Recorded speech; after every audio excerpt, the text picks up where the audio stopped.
la perceuse, là, les trucs, il racle les dents, les trucs. Non, mais il sait qu'est-ce qu'il est en train de faire, même si il a mal, mais c'est pas... Il a mal, c'est tout, mais ça va pas plus loin que ça. Parce qu'il sait ce qui est en train de se passer. Donc si on savait ce qui se passait avec nous, on n'aurait pas de souffrance. La souffrance, elle vient du fait qu'on ne sait pas ce qui se passe avec nous. On ne sait pas comment interpréter les choses, c'est pour ça qu'on souffre. Si on connaissait l'interprétation des choses, on n'aurait pas de souffrance. S'il n'y a pas de question, il n'y a pas de souffrance. La souffrance, c'est qu'on ne comprend pas, c'est tout. Comme l'histoire du Baal Shem Tov, qu'il avait fait une bracha à quelqu'un pour qu'ils aient des enfants. Il n'avait pas d'enfants. Là, ils ont un petit garçon. Ils ont demandé à Baal Shem Tov qu'il vienne être le sandak, qu'il soit le parrain du petit pendant la Mila. Alors Baal Shem Tov, il est venu. Il a fait parrain du petit. Et après, quand ils étaient en train de faire le repas de la Mila, alors le bébé, il est mort. Alors les parents, ils sont venus, ils ont dit au Baal Shem Tov, qu'est-ce que tu nous as fait? C'est quoi cette bénédiction-là? Tu nous as donné un enfant, maintenant il est mort, le jour de la Brit Mila. C'est quoi cette histoire? Alors Baal Shem Tov, il leur a dit, vous savez qui c'est votre fils c'est un grand sadique qui s'est converti à l'âge de 16 ans ou 17 ans. Et il est devenu un très grand sadique. Et quand il est décédé, il est monté dans des montées très élevées. Et quand il a voulu rentrer dans un endroit très élevé, on lui a dit ici, pour rentrer ici, il faut avoir fait la Brit Mila au 8e jour. Toi, tu as fait à l'âge de 16 ans ou 17 ans. Donc tu ne peux pas rentrer. Mais c'est possible, si tu veux, tu redescends dans ce monde pour 8 jours, tu fais la Brit Mila et tu reviens. Et à ce moment-là, tu peux rentrer. Alors il a dit d'accord. Alors il est venu, voilà, il leur a dit c'est votre fils. Alors, il dit vous voulez quoi maintenant? Vous voulez que je le ressuscite? Vous voulez quoi? Il a dit non, ça va, c'est bon, merci. Merci qu'on a eu le srout d'avoir ce fils-là, un grand sadique qui est venu chez nous et que ça a été notre enfant, même si c'est pour 8 jours. Bon, Hachem, on a eu le mérite de ça. Donc il n'y a plus de souffrance. Si on te raconte l'histoire de ce que tu vis, il n'y a plus de souffrance. La souffrance, elle vient de l'ignorance, parce qu'on ne sait pas.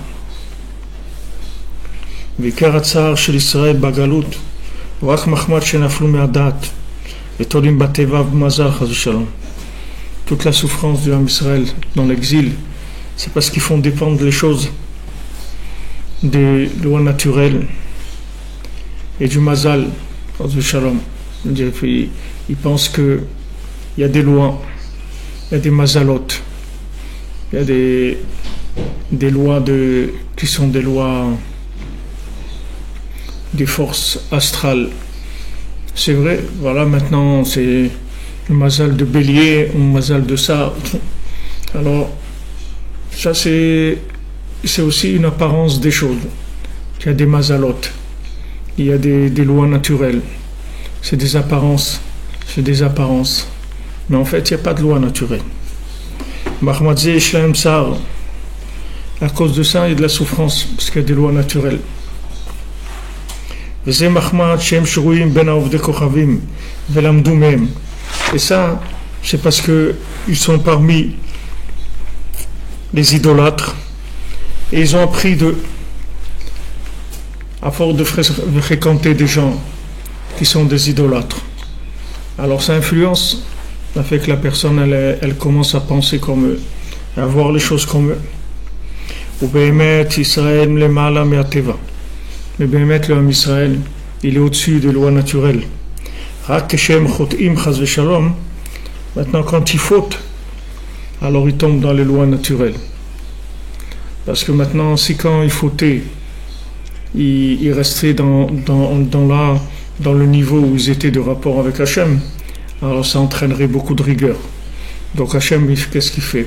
Quand la personne elle faute, il la fait passer sur le système des lois naturelles, c'est-à-dire que apparemment c'est un système qui est mis en place pour fonctionner sans Hashgacha pratit, c'est-à-dire sans providence. C'est un système de pilotage automatique. Donc quand quelqu'un il faute, Hachem il le met sur ce système-là de pilotage automatique pour pas que justement il y ait de la destruction. Sinon, si la personne elle fautait et qu'on allait d'après sa faute, alors elle n'aurait plus rien, elle ne pourrait même pas respirer, elle n'aurait plus de quoi manger, elle n'aurait plus rien du tout. Mais comme Hachem il a fait un chesed, qu'il y a du pilotage automatique. C'est-à-dire de la même manière qu'une vache, elle mange, elle respire et tout, alors lui aussi il va manger, il va respirer, il va circuler, etc. On le fait passer sur le pilotage automatique. Mais s'il ne faute pas, alors il est complètement dans la providence. Il n'a aucun rapport avec les lois naturelles. C'est-à-dire tout le monde entier, il a son service, tout ce qui a été créé, toute la nature, elle va se plier à ce dont il a besoin pour qu'il fasse ce qu'il a à faire sans souffrance, sans aucun problème.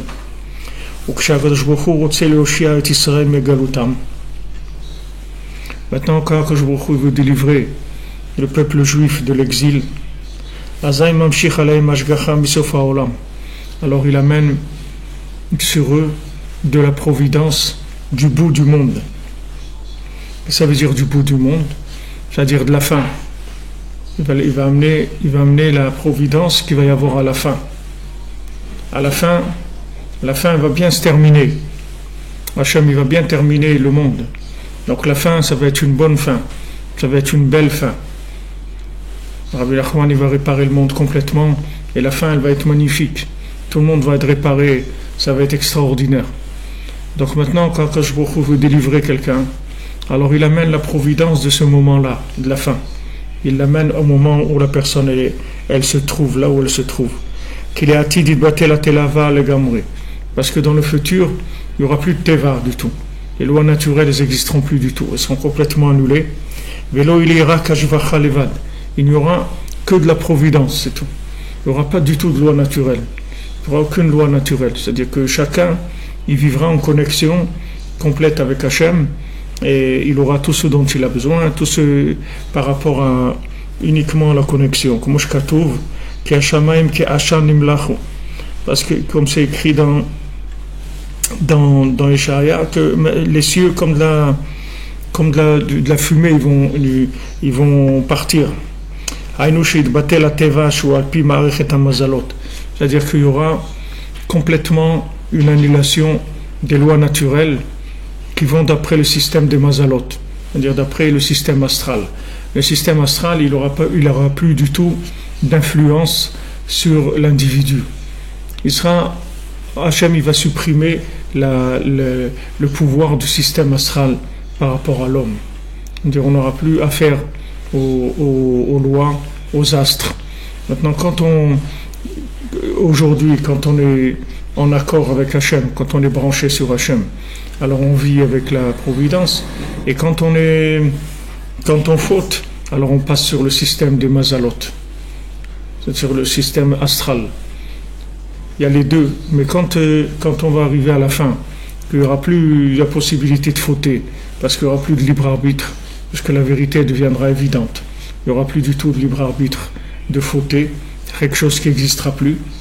Donc tous les systèmes qui sont là pour assister les fauteurs, ils n'existeront plus. Ils seront complètement annulés. Peut-être qu'ils fonctionneront pour d'autres choses, mais en tout cas, il n'y aura plus de dépendance humaine par rapport au système astral. Vas-y, Israël Mala. Et à ce moment-là, le Ham Israël, il va monter et il va prendre sa place réelle. Alken Gamata. C'est pour ça que même aujourd'hui, quand Akadosh Baruch Hu, il veut faire tomber les idolâtres, les Ovdei Kochavim, ou les Agvia et Israël et Mala. Il veut faire monter le Ham Israël en haut.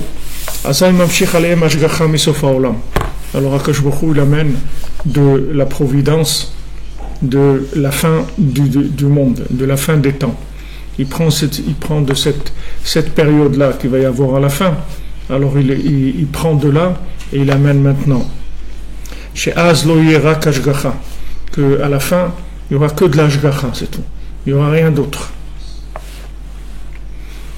Mais des autres ashgacha, on est à Alim Israël, et grâce à cette providence-là, alors le Ham Israël il s'élève. Alors, Ain Shams était. Donc, tout ça, c'est juste un petit résumé que Rabbi Nathan nous fait sur cette Torah-là, par rapport à ce qu'il veut nous dire sur le lien de la. On va voir sur Yetziat Mitzrayim. Et si on y arrive, parce que c'est assez long. וכשיסתלק הדעת הנ"ל, דהיינו שאין יודעים חס ושלום שהכל מתנהג רק בהשגחה מהשם יתברך לבד. Et quand maintenant la conscience véritable s'en va, c'est-à-dire qu'on ne sait pas que tout fonctionne que par la providence divine, c'est-à-dire on commence à attribuer du pouvoir à des forces intermédiaires, en disant ouais, celui-là il m'a fait ça, l'autre il m'a fait ça, j'ai pas eu ça, j'ai pas réussi ça, j'aurais dû me rappeler de ça, j'aurais dû faire comme ça, toutes ces réactions-là, qui sont des réactions de personnes qui croient pas dans l'Ashgacha, ou les nerfs aussi, les nerfs ça vient de ça. Les nerfs, quand des gens ils ont des nerfs, les nerfs ça veut dire que la personne elle croit pas que c'est Hachem, elle s'énerve contre des situations, on dit ouais mais pourquoi c'est comme ça, pourquoi ma valise elle n'est pas arrivée, pourquoi j'ai ma valise et je suis arrivé à Oman, j'ai pas ma valise, pourtant quoi, je suis venu pour faire les mitzvahs, je viens à Oman, comment ça se fait que ma valise elle n'est pas arrivée, c'est pas normal, ces compagnies aériennes là, ils travaillent comme des trucs, et voilà, ils commencent à rentrer dans de la folie virtuelle, alors qu'il n'y a pas, tout est calculé, sa valise, il ne doit pas l'avoir, c'est tout. Pourquoi? Un jour, on va lui raconter. On va lui raconter. C'est une belle histoire, un jour on lui racontera. Ce ne sera pas Michel Fugain, c'est quelqu'un d'autre qui va lui raconter son histoire. Il va lui raconter exactement pourquoi il a vécu ça, pourquoi sa valise, elle n'est pas arrivée. Il va dire, oh là là, si j'avais su, je ne serais pas énervé et tout. Alors voilà, à chaque fois qu'il y a une situation qui provoque de la révolte ou des nerfs et tout, il faut penser qu'il y a une raison qui nous dépasse. Et il faut s'attacher à ça. Si on s'énerve à ce moment précis, est-ce que le cours des choses il va complètement changer?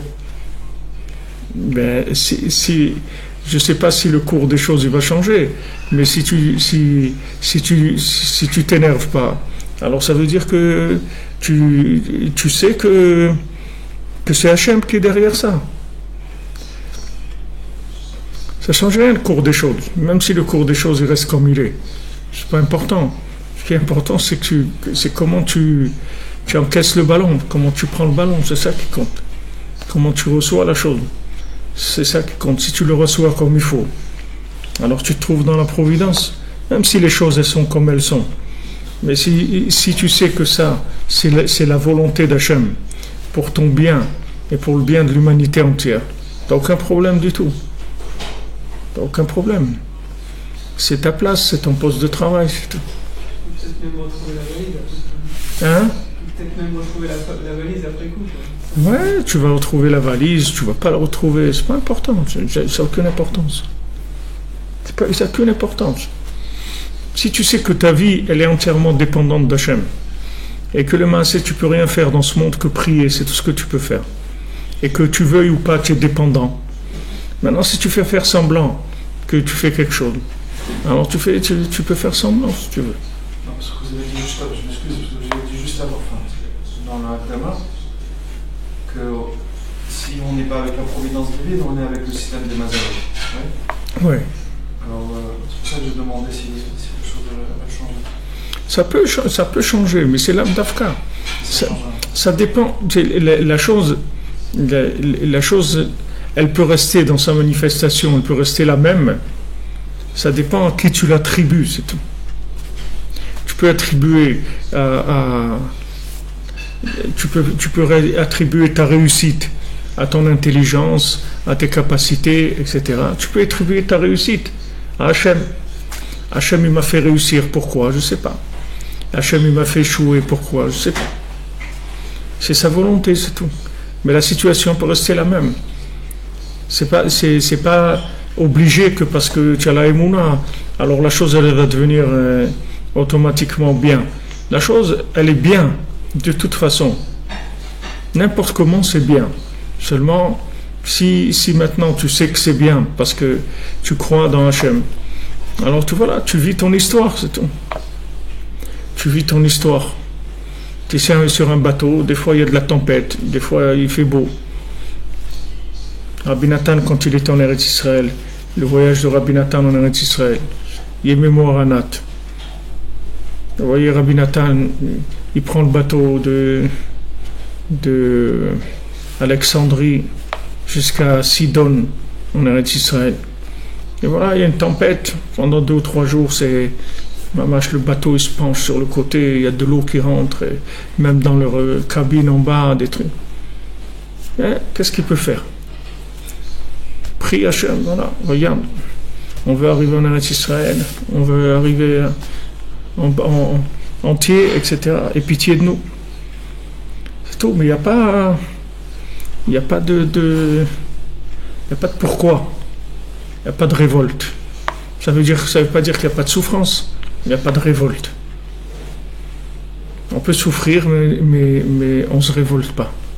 On peut souffrir avec de la révolte. Ça dépend de si tu crois que c'est un astre qui te fait ça, alors tu t'énerves contre l'astre. Mais si tu sais que c'est Hachem qui te fait ça, alors ça y est, t'as pas de... Quand on pleure d'une situation qui nous fait mal, c'est pas de la révolte.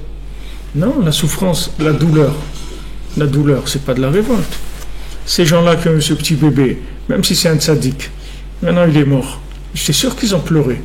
Même si elle leur a dit que tu es un grand tzaddik, peut-être ils ont pleuré encore plus quand on leur a dit ça. Mais il n'y a pas de révolte. Ce qui use, c'est la révolte. Ce qui use la vie, c'est la révolte. C'est pas la souffrance quand tu sais pourquoi tu souffres. C'est-à-dire tu sais que Hachem il veut comme ça. C'est tout. Ça veut dire que c'est bien. Mais il n'y a pas de révolte, il n'y a pas de nerfs. Tu n'es pas dans la dépression, tu n'utilises pas le système nerveux. Ça coule, c'est tout. Zeprinat Shena. Alors quand les gens ils pensent que le système de leur vie, ça vient des lois naturelles, ça veut dire qu'ils sont endormis. Ils sont en train de dormir.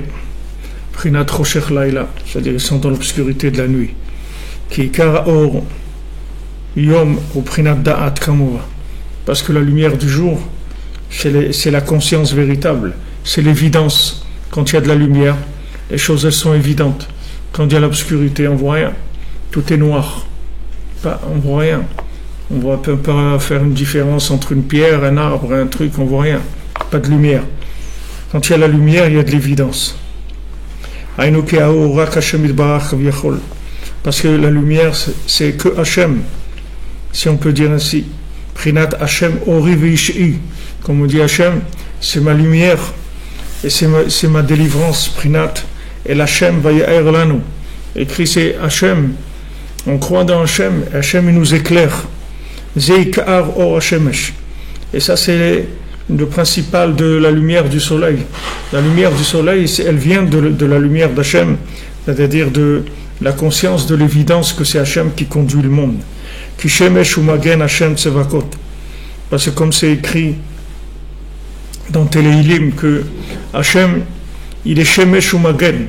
Hachem, il est le soleil et il protège. Aïnou que sheodim she Hachem idbarach manig haolam.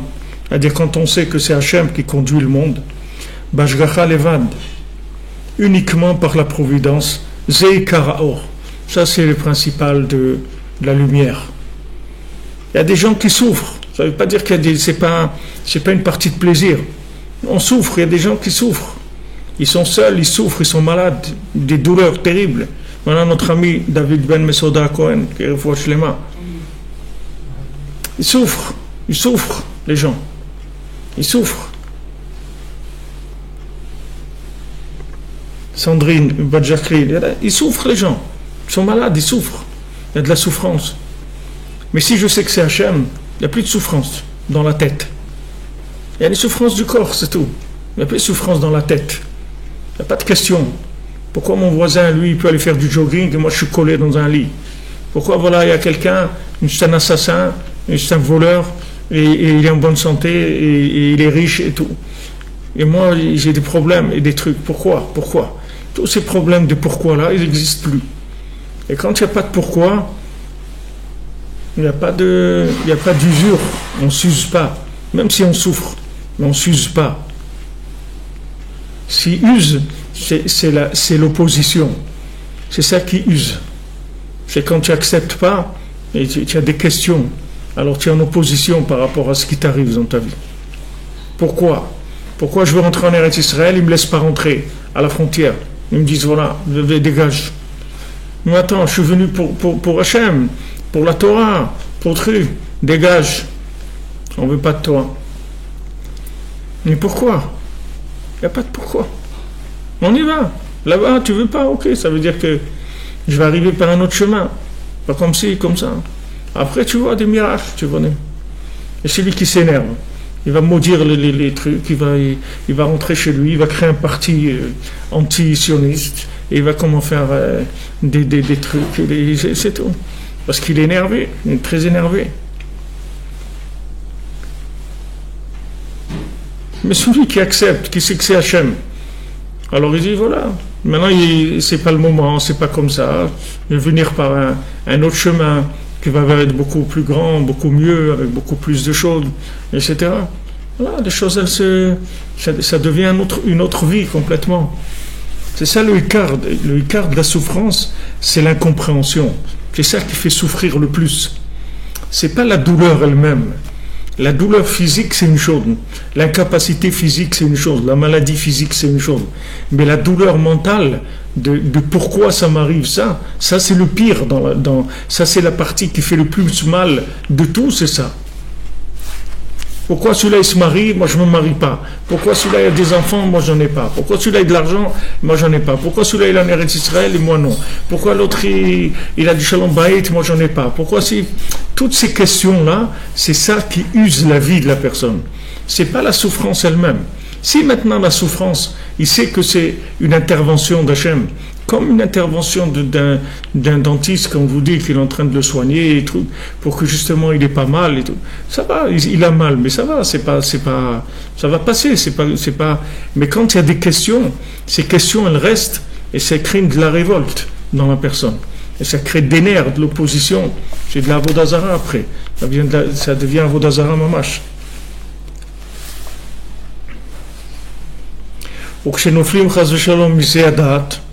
Et quand on tombe de ça, de cette conscience-là, que tout ce qu'il y a dans le monde, comme tout ce qui se passe dans le monde, c'est que Hachem, et qu'on fait dépendre les choses des lois naturelles, ça veut dire que la lumière est partie. Quand on fait dépendre des systèmes de cause à effet, c'est-à-dire il n'y a plus de lumière, c'est l'obscurité. À ce moment-là, ça devient la nuit et l'obscurité, comme c'est écrit dans les Sharia, que le soleil, il a laissé l'obscurité en sortant. Comme c'est écrit que le soleil et la lune, ils sont partis. Au Kayotse du Psukim Kailou, combien il y a de Psukim, des versets sur ça. Et Kula Nemro al-Zman Agalut. Tout ça, c'est dit sur la période de la Galout, c'est-à-dire de l'exil. L'exil, ça veut dire que la personne, elle n'est pas à sa place. Elle est exilée dans sa tête. L'exil, il est dans la tête de la personne. Il n'est pas que physique. L'exil est dans la tête de l'individu. C'est là où il y a l'exil.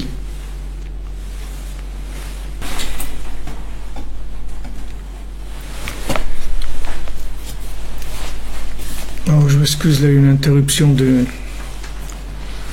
sur YouTube, on reprend.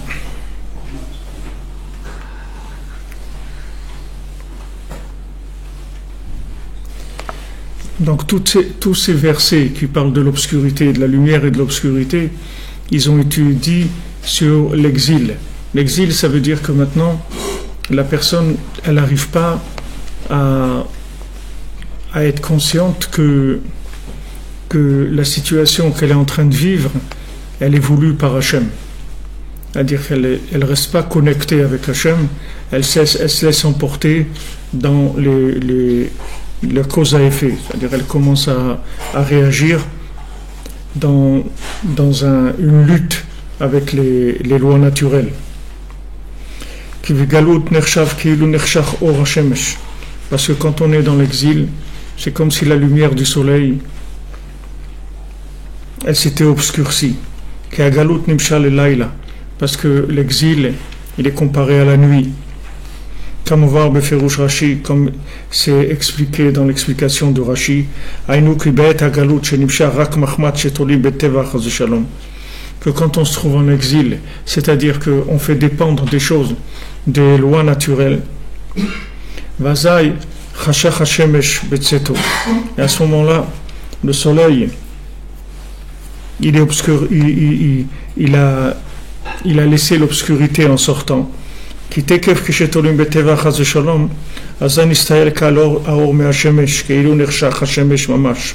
Parce que dès qu'on fait dépendre les choses des lois naturelles, tout de suite la lumière s'en va, comme s'il n'y avait plus de soleil.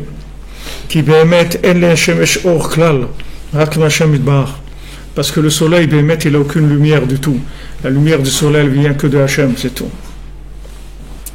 C'est pour ça que l'exil il est comparé à l'obscurité, à la nuit. Parce que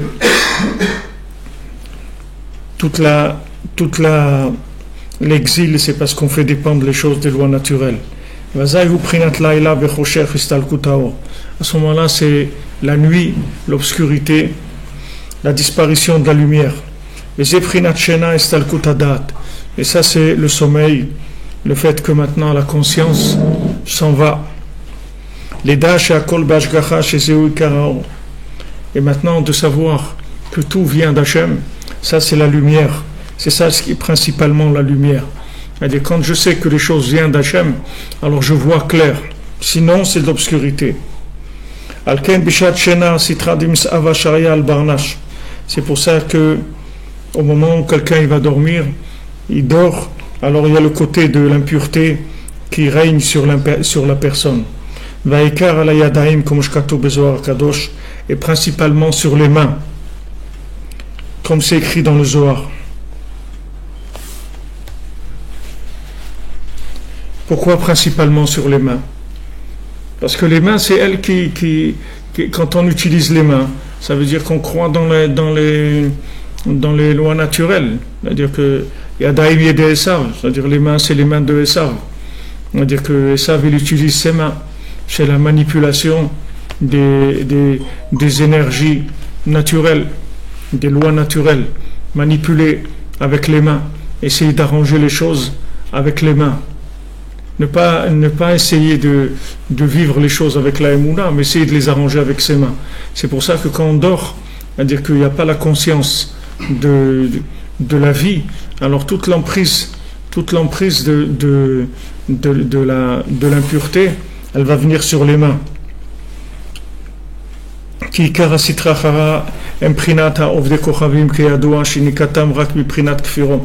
Parce que tout le côté négatif, ça vient des idolâtres, et que les idolâtres, eux, ils n'existent que par rapport au fait qu'on renie la foi dans Hachem.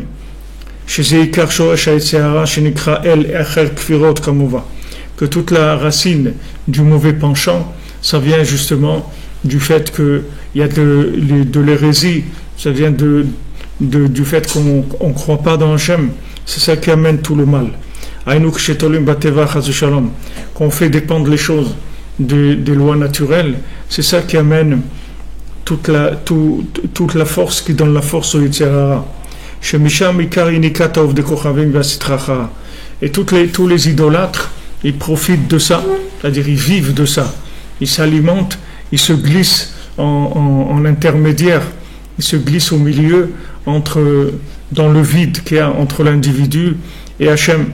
C'est-à-dire quand la personne elle se sent abandonnée dans le monde et qu'elle doit se débrouiller toute seule par rapport à ce qu'elle a à vivre.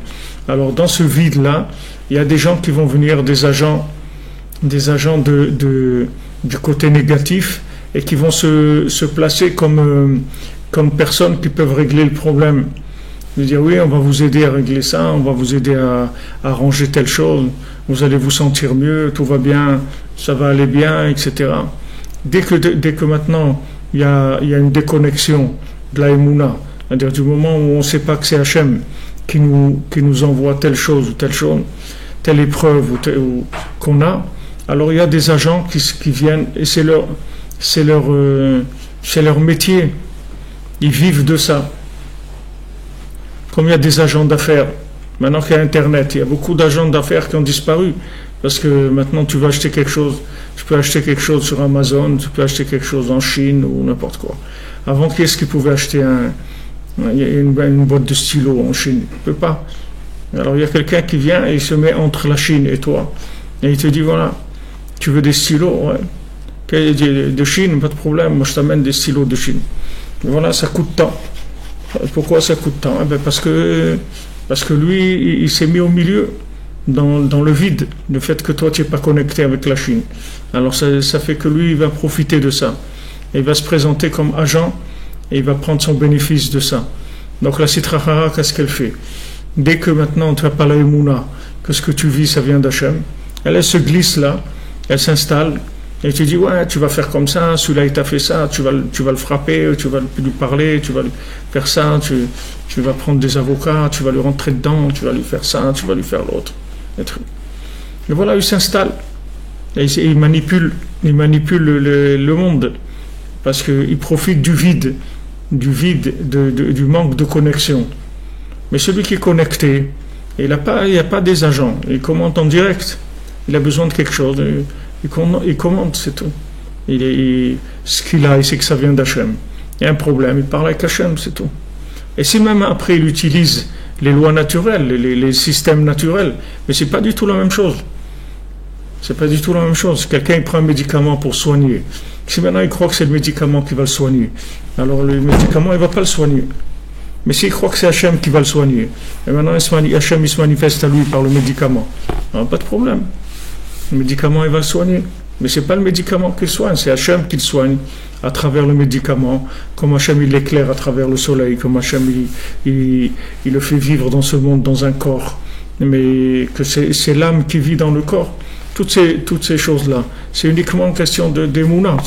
C'est la question, la personne elle a la Emouna, ça ne veut pas dire qu'elle va sortir du monde, elle va vivre dans un endroit isolé où elle ne va rien utiliser de ce monde. Elle va vivre dans le monde, comme tout le monde, elle va utiliser tout, mais seulement, elle sait que derrière ça, c'est pas la chose elle-même qui décide, c'est Hachem qui décide. Alors il va prier, il va faire tout ce qu'il a à faire, et après, ça va marcher. Ce qu'il a besoin, ça va marcher. Et si ça ne marche pas, ben c'est bien aussi, ça veut dire que c'est comme ça qu'Hachem il veut. Du moment où j'ai suivi la méthode, après j'ai plus de soucis à me faire. J'ai prié, j'ai demandé à Hachem, voilà, j'ai ça, aide-moi, etc. Maintenant ça a marché, Mazal Tov, ça n'a pas marché, Mazal Tov aussi, c'est la même chose, il n'y a pas de différence. C'est Hachem qui a voulu comme ça. Moi, je sais que c'est lui qui dirige. Mais si maintenant je crois dans les lois naturelles, alors je vais m'énerver. Si ça marche, je vais dire, waouh, j'ai réussi. Et ça ne marche pas, je vais dire, j'ai échoué. Et la personne, elle ne dit jamais, j'ai échoué. Mais c'est à cause de l'autre. À cause de toi. Tu vois, tu m'as dit, tu m'as pas dit, tu n'as pas fait, tu n'as pas ci, tu n'as pas ça, Et sans arrêt comme ça, c'est des nerfs, de la révolte, et de l'incompréhension. Excuse-moi. Hein? Juste te poser la question, parfois la personne peut aussi se dire que c'est sa faute, parce que peut-être qu'elle a fait le mauvais choix, ou qu'elle n'a pas assez prié, ou que telle personne fait la bonne chose. C'est la même chose, si tu dis que c'est de ta faute à toi, parce que tu as fait ça et ça, qui t'arrive ces choses-là, ça aussi c'est des lois naturelles. Tu vois bien qu'il y a des gens qui font des fautes 10 fois plus que toi, et ils n'ont pas ces problèmes. C'est pas lié le problème à une faute spécifique. Tu vois bien, il y a des gens dans le monde, ils réussissent leur vie, c'est des bandits, c'est des gens, ils font du mal. Et pourtant, ils n'ont pas les problèmes que quelqu'un d'autre peut avoir. Le problème, il n'a pas un rapport direct avec la chose. Si quelqu'un il a des souris, la Gemara elle dit pêche v'ma'asav, c'est-à-dire il doit chercher comment il peut arranger sa vie. Mais le Icar qui doit arranger, c'est la Emouna. Tout ce qui vient comme problème, c'est des problèmes de Emouna. C'est pour renforcer la Emouna. Valken bishat shena, istarkut adat kanal. Asmitaver chaz v'shalom prinat haov de kochavim. Alors au moment du sommeil, quand le da'at il s'en va, à ce moment-là, il y a l'emprise de l'idolâtrie. Prinat tokef agalut shen mishal elayla v'shena. C'est-à-dire que c'est toute l'intensité de l'exil qui est comparée au sommeil et à la nuit. Chez Inikatam et Prinat et Gabrut Ateva Kanal. Que eux, ils profitent de tout ce qui est renforcement des lois naturelles. Et ça, c'est le côté de l'impureté qui va venir sur la personne quand elle dort.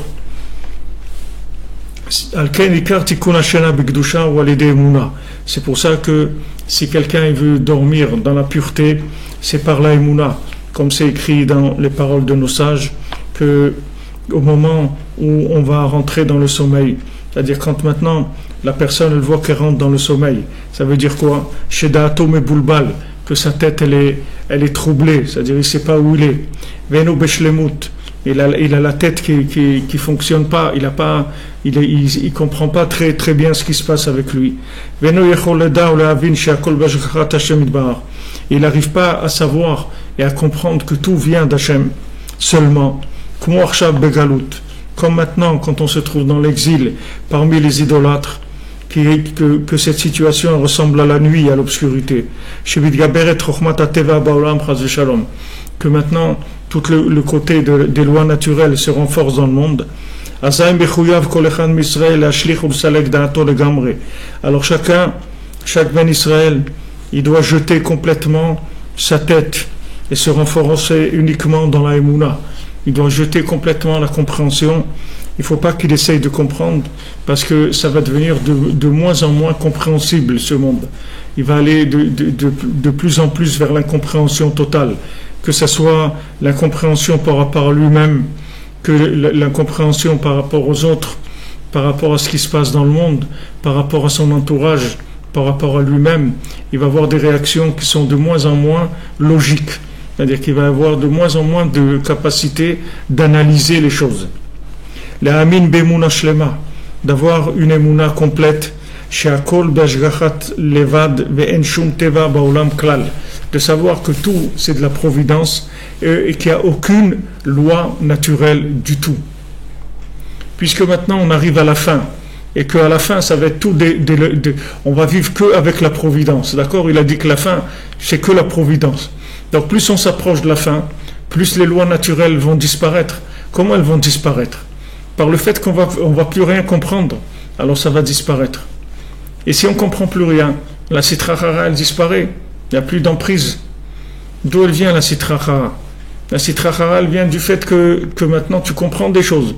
Alors lui se glisse dans la compréhension et il te fait comprendre des choses tordues. Mais maintenant s'il ne comprend plus rien, lui il ne peut pas intervenir. Si tu te trouves dans Purim, que tu as bu quelques bouteilles de vin, il ne va pas venir t'expliquer des choses, tu ne comprends rien. Parce que tu n'as pas de tête, donc tu ne comprends rien. Alors qu'est-ce que tu fais? Tu danses, tu chantes, tu es content, c'est tout. C'est pour ça que la Géoula Harona, elle va être sur le schéma de Purim. Parce que Purim, il n'y a plus de logique, on ne comprend rien. Il va venir, il va te dire, mais toi, tu vois pas, tu es tordu, tu fais des bêtises et tout. Moi, je comprends rien.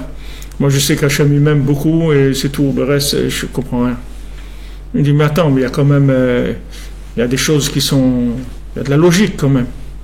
Il dit, logiquement, je sais même pas ce que je fais ici. Alors toi, tu me dis, il y a de la logique, je sais pas, moi, je sais rien. Moi, je sais qu'Hachem il m'aime beaucoup et qu'il est très content de moi. Et voilà, je suis heureux, c'est tout. Et il dit, mais attends, mais tu fais des bêtises et tout. Quelles bêtises? Je sais pas de quoi tu parles, je comprends rien. Moi, je sais que Hachem il m'aime beaucoup, c'est tout. C'est ça que je sais. Le reste, je comprends rien. Je sais rien.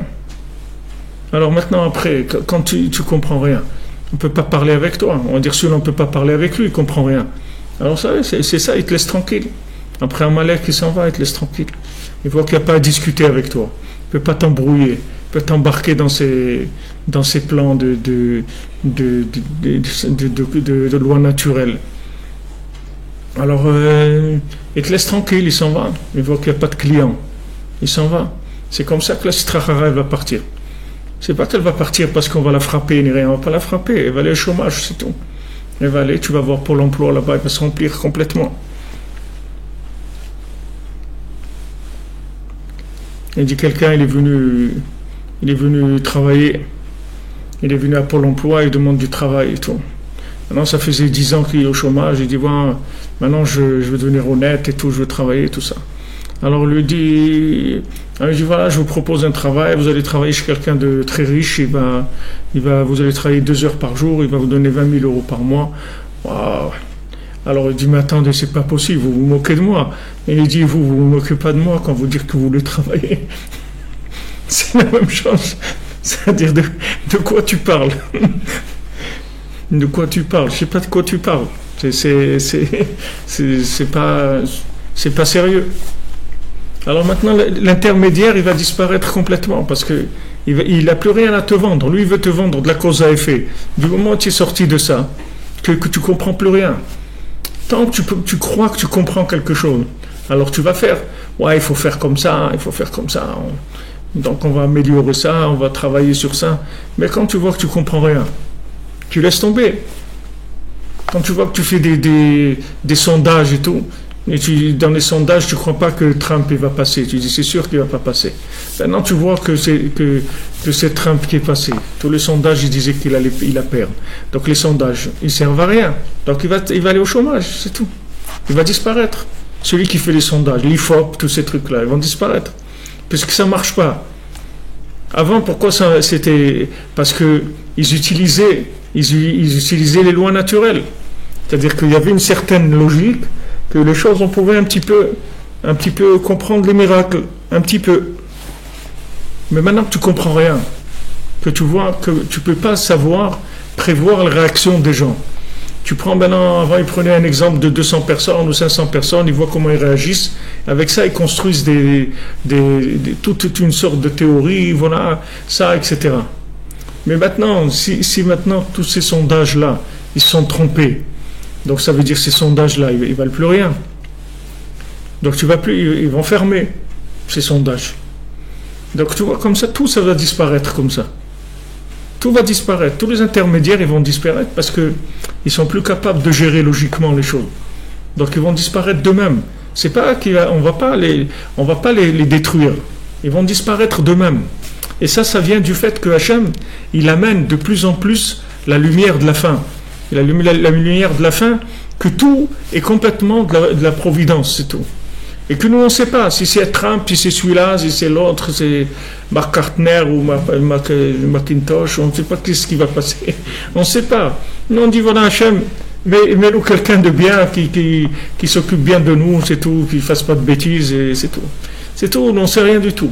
Et après, voilà, celui qui est là, on dit Mazal Tov, c'est tout, on a prié, on a demandé à Hachem. C'est comme ça qu'on doit vivre. Maintenant, il vient au milieu, l'IFOP, les trucs et tout. Il dit, voilà, on a fait un truc, donc c'est celui-là qui va passer, ce truc. Et après, il voit, et il n'est pas passé, on s'est trompé. Donc ça y est, il va disparaître. Et comme ça, tous les intermédiaires, ils vont disparaître. Alors plus Hachem, il amène la lumière de la fin, et plus ces intermédiaires-là, ils vont disparaître, parce que tout le monde va voir qu'ils ne sont pas sérieux, qu'ils ne connaissent pas leur boulot. Parce qu'ils ne peuvent pas savoir. Ils ne peuvent pas savoir. Eux, ils sont toujours glissés dans là où il y avait des lois naturelles. Maintenant qu'il n'y a plus de lois naturelles, puis qu'on ne comprend pas, comment un bonhomme comme ça, il est président des États-Unis, personne ne comprend. Alors, c'est bien, c'est comme ça que ça doit être. On ne doit pas comprendre. Alors, du moment où on ne comprend pas, alors on a la émoula, on dit, bon, c'est Hachem qui veut comme ça va, pas de problème. Donc, on va vers ça. Et c'est quoi le virtuel alors? Tout ce qui est virtuel, Internet, c'est des intermédiaires aussi? Ça veut dire que c'est un moyen de communication, ça veut dire que c'est des intermédiaires. Parce que c'est devenu tellement une réalité d'aujourd'hui et encore une fois, on comprend, vous venez de dire qu'on ne comprend pas du tout. Est-ce que c'est un intermédiaire pour arriver à notre compréhension d'Hachem ou c'est quelque chose d'autre complètement. C'est des moyens comme la route ou l'avion ou le bateau ou le train. C'est de la communication, c'est des outils de communication. C'est des outils de communication, ils ne sont pas définis. C'est des outils de communication, tu les utilises comme tu veux. Voilà, regarde, bon Hachem, on est là dans la nuit, il y a des gens avec nous de Montréal, de Genève, des trucs. On utilise pour sublimer la vie. C'est des moyens de communication, c'est tout, ils ne sont pas prédéfinis. Tu peux les utiliser avec la Emouna, tu peux les utiliser avec Rotateva, comme tu veux. Ils sont neutres, ils sont pas orientés. Tu fais ce que tu veux avec. C'est pas quelque chose qui est prédéfini, ce sont que des moyens, ça. Ce qui compte, c'est pas les moyens. Les moyens, tu peux utiliser les moyens que tu veux. C'est pas ça qui compte. Bien sûr, les moyens qui sont permis par la Torah, mais tu peux utiliser les moyens que tu veux. Ce qui compte, c'est qu'est-ce que tu attribues à ce moyen-là. C'est tout. Comme Abraham Avinu, il a cassé les statues de son père. Alors son père, il est venu, il lui a dit, qu'est-ce qui a fait ça? Alors Abraham Avinu, il a dit, ils se sont disputés. Ils se sont cassés les bras et les trucs. Alors son père, il a dit, mais ils ne peuvent pas se disputer, c'est les statues, elles peuvent rien faire. Il dit, alors pourquoi tu crois dans ces statues si elles ne peuvent rien faire? Tu comprends? C'est maintenant, c'est l'approche de la chose qui compte. C'est pas la chose elle-même. Tu peux tout utiliser. Tu peux utiliser la médecine, tu peux utiliser les mathématiques, tu peux utiliser tout ce que tu veux. Le tout, c'est comment tu positionnes cette chose-là. Et que cette chose-là, tu la positionnes comme l'étant le gant d'Hachem ou étant une main elle-même, comme il a dit avant. Que la Touma, elle vient dans les mains. Est-ce que maintenant tu dis que ça c'est des gants et la main qu'il y a dans ces gants c'est Hachem, ou bien tu dis que non, ça c'est la main elle-même? C'est la seule différence, c'est tout. C'est ça qui change tout. Ou tu dis que c'est la main elle-même, et à ce moment-là, tu dis que c'est Hachem qui dirige le monde et qui dirige ta vie. Et si maintenant tu as pris un médicament et ça a marché, c'est parce qu'Hachem il voulait que ça marche. Et si ça n'a pas marché, c'est parce qu'Hachem il voulait pas que ça marche. C'est tout. Tu n'as pas de. Mais si maintenant tu crois que c'est ça la main, alors tu vas commencer à faire la guerre avec les lois naturelles. Tu vas te battre contre les lois naturelles.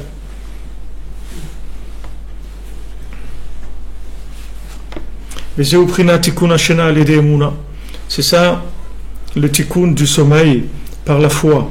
C'est-à-dire qu'au moment où on dort, il faut rentrer dans la Emouna. C'est-à-dire s'appuyer sur la Emouna seulement, puisque maintenant la conscience véritable nous a quittés. On est dans l'exil. On est comme des gens qui sont en train de dormir, la même chose. Comme quelqu'un qui dort et qui voit des rêves, c'est tout. Quand on est réveillé, c'est la même chose. Une fois, quelqu'un il est venu lui raconter des rêves à Rabbi Nathan. Il a dit, Rabbi Nathan, voilà, j'ai rêvé ça et ça. Qu'est-ce que ça veut dire? Alors Rabbi Nathan, il lui a dit, raconte-moi ce qui se passe avec toi quand tu es réveillé. Déjà, après on verra pour les rêves. Parce que déjà, quand il est réveillé, c'est un rêve, déjà, sa vie. Il vit comme quelqu'un qui dort. Alors, qu'est-ce qu'il va... En plus, quand il est en train de dormir, alors c'est des rêves puissance... c'est du sommeil puissance 1000. Quand il est réveillé, sa vie, c'est du sommeil.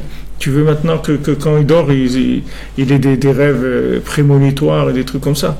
Alors, regarde, déjà, quand tu es réveillé, essaye de te réveiller quand tu es réveillé, déjà. Après, on va voir quand tu dors.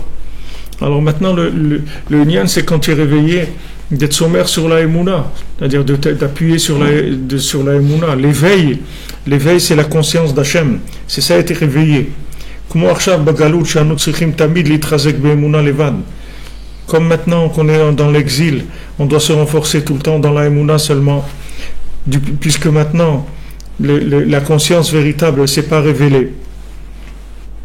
Et que maintenant on n'arrive pas à savoir Be'emet, que tout c'est par Ashgacha.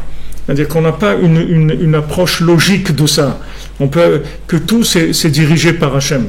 On n'arrive pas logiquement à comprendre ça. C'est-à-dire on ne peut qu'y adhérer par la Emouna. Mais le Emet de cette Emouna-là, il est caché.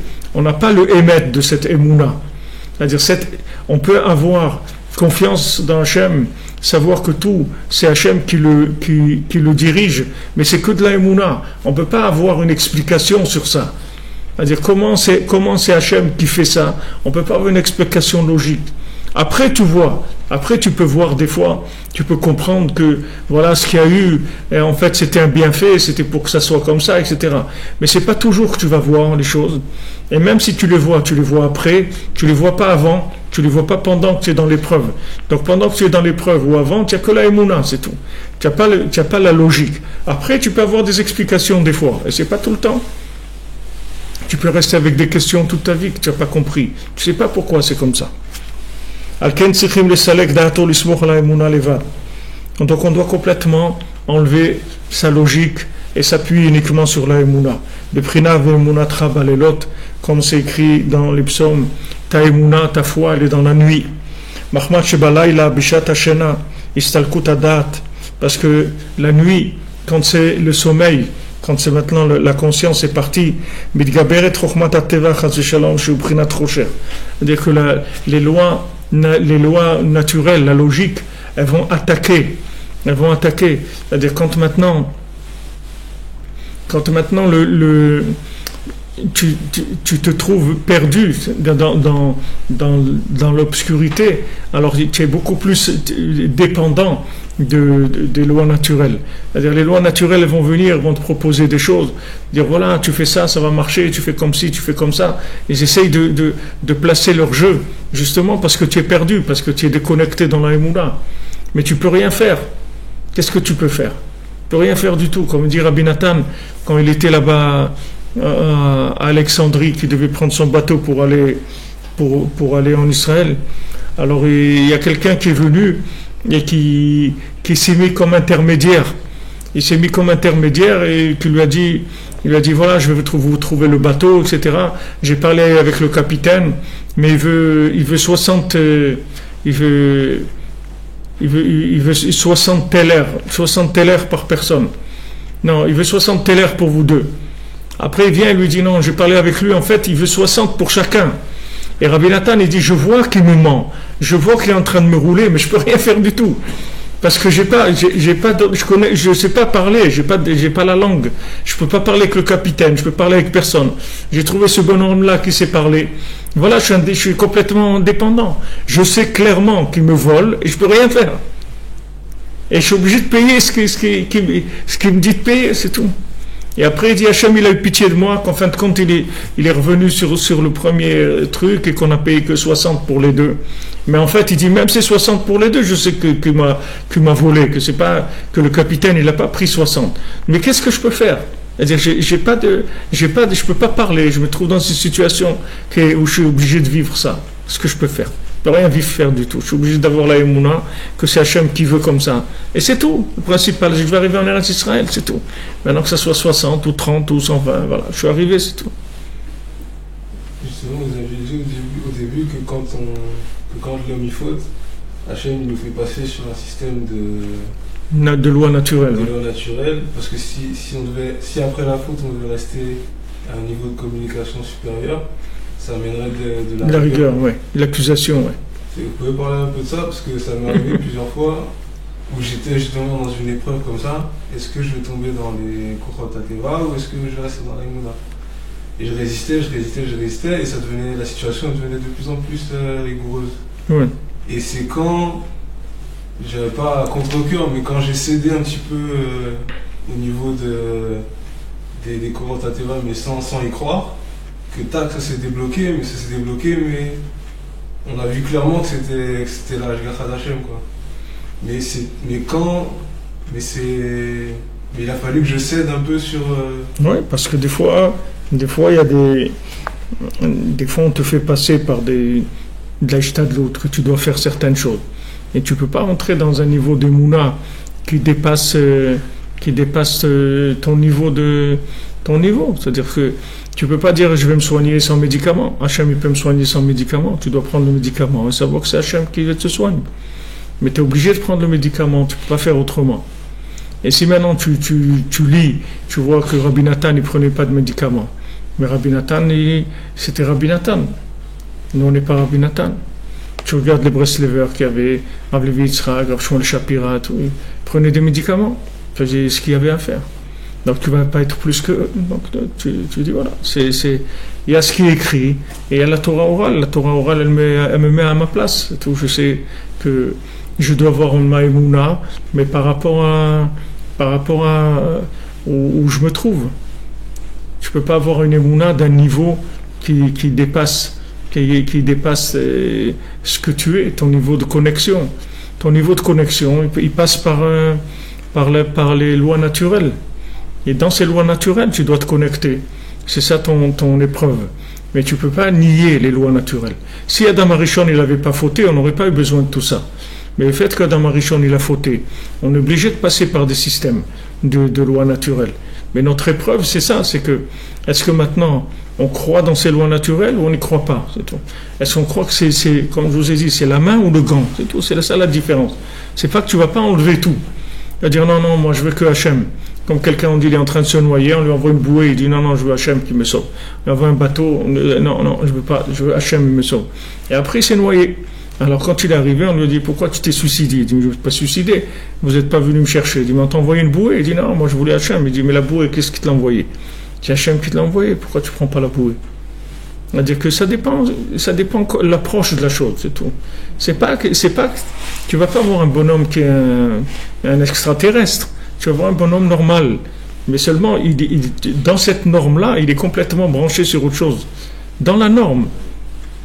Tu ne peux pas rentrer dans des trucs que tu vas dire, voilà, je vais aller d'un endroit à un autre, et comme celui qui voulait venir à Rosh Hashanah, un Mekoubal, un élève de Rabbeinu, qui était un kabbaliste, il a dit, bon, je travaille jusqu'à la veille de Rosh Hashanah, après je vais venir avec des formules, une formule de Kabbalah, et je viens de là-bas, et c'est à 700 km de Ouman, et je vais venir à Rosh Hashanah avec une formule kabbalistique. Alors Rabbi Nachman, il a dit, chez moi, on ne vient pas avec des formules kabbalistiques, on vient avec un cheval et une charrette. On ne vient pas avec des formules kabbalistiques.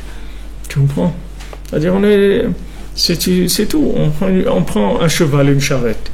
Et on sait que ce cheval et cette charrette, c'est des nissim, c'est tout Hachem. C'est ça notre niveau à nous.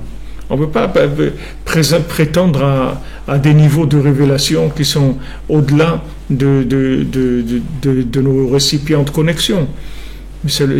Hachem nous demande là où on est, de faire ce qu'on a à faire, d'aller, de travailler, de faire ce qu'on a à faire. Et de te m'amine que Hachem il nous donne à travers ça. On ne peut pas nier, on ne peut pas vivre déjà avec le système de la fin. On n'est pas encore là. Notre épreuve, c'est ça. Parce que si maintenant tu annules complètement l'écran des lois naturelles, alors c'est sûr qu'il n'y a plus de libre arbitre, il n'y a plus rien. Mais ça, c'est la fin qui est comme ça, c'est pas maintenant. Maintenant, on est obligé de passer par des lois naturelles. Seulement, il faut pas en faire d'idolâtrie, c'est tout. Il ne faut pas faire de l'idolâtrie. Il faut savoir que cette chose-là, elle est dirigée par Hachem. C'est quelque chose qui est des lois naturelles, c'est des lois naturelles. Ça a une force de guérir, ça a une force de rendre joyeux, ça a une force de beaucoup de choses. Mais ça vient d'Hachem. Cette force-là, elle vient d'Hachem, elle ne vient pas de la chose elle-même. Je commence, on n'aime pas trop les théories, on n'aime pas trop les lois naturelles. On n'aime pas trop? Ouais. Mais on n'aime pas trop parce qu'on n'aime pas travailler, c'est tout. C'est difficile. C'est difficile d'utiliser les lois naturelles. Tu préfères si tu veux... Pas que forcément dans le domaine du travail, mais on a une attirance pour quelque chose justement qui est beaucoup plus lié à la émouna. Ça dépend de quelle tendance tu es. Si tu as tendance à Esav, alors tu as tendance à tout contrôler, à tout vouloir faire, etc. C'est une tendance Ishmaël, alors tu as tendance à te laisser aller. Tu dis, ouais, tout c'est Hachem, tout c'est Mektoub, Hachem c'est lui qui décide tout, il n'y a rien à faire, c'est comme ça, c'est tout. Il n'y a rien à faire. Et si tu es côté ça, tu dis, non, il faut faire, c'est quoi ça, un truc et tout. Et Israël, c'est entre les deux. C'est ni ça, ni ça. Ni ça complètement, ni ça complètement. Les deux en même temps. La lune et le soleil en même temps, les deux. C'est-à-dire qu'en même temps tu fais, et en même temps que tu sais que c'est Hachem qui te donne la force de faire. Mais tu fais, pas que tu fais pas. Mais c'est écrit que Ishmaël, il va faire tchouva à la fin. Pourquoi il va faire tchouva? Parce que Behemet, ce qui vit Ishmaël, c'est vrai, mais c'est la vérité de la fin. C'est pas la vérité de maintenant. C'est la vérité de la fin. C'est-à-dire que le système de s'appuyer complètement sur Hachem et de dire que tout c'est Hachem qui fait et que toi tu fais rien, ça c'est vrai, mais c'est la fin. Il y aura, quand Mashiach va venir, ça va être comme ça. Mais maintenant, c'est pas encore comme ça. On est obligé de vivre avec les deux côtés en même temps. Quand vous dites Ishmael va faire choix à la fin, justement, il y a des fois où j'étais dans cette épreuve. Et c'est quand j'ai cédé un petit peu sur les Korot Alteva que finalement ça s'est débloqué sans que j'utilise les moyens biologiques, etc. Ouais. Si tu fais le minimum, c'est-à-dire ce que tu dois faire, chacun il a son minimum. Il y a son minimum, c'est de travailler 4 heures par jour, un c'est 8 heures par jour, un c'est 10 heures par jour, un c'est 6 heures. Chacun il a il y a des gens qui travaillent 2 heures par jour, ils gagnent leur vie. Il y a des gens qui travaillent 10 heures par jour, c'est difficile pour eux. Chacun par rapport à là où il doit faire ce qu'il a à faire. Mais si tu passes pas par la structure qui te correspond, alors tu es à côté. Il faut que tu es obligé d'aller dans la structure qui te correspond. Tu ne peux pas faire autrement. Seulement, cette structure, il faut que tu la connectes, c'est tout. Il ne faut pas que tu la en fasses de l'idolâtrie. C'est là où elle est l'épreuve.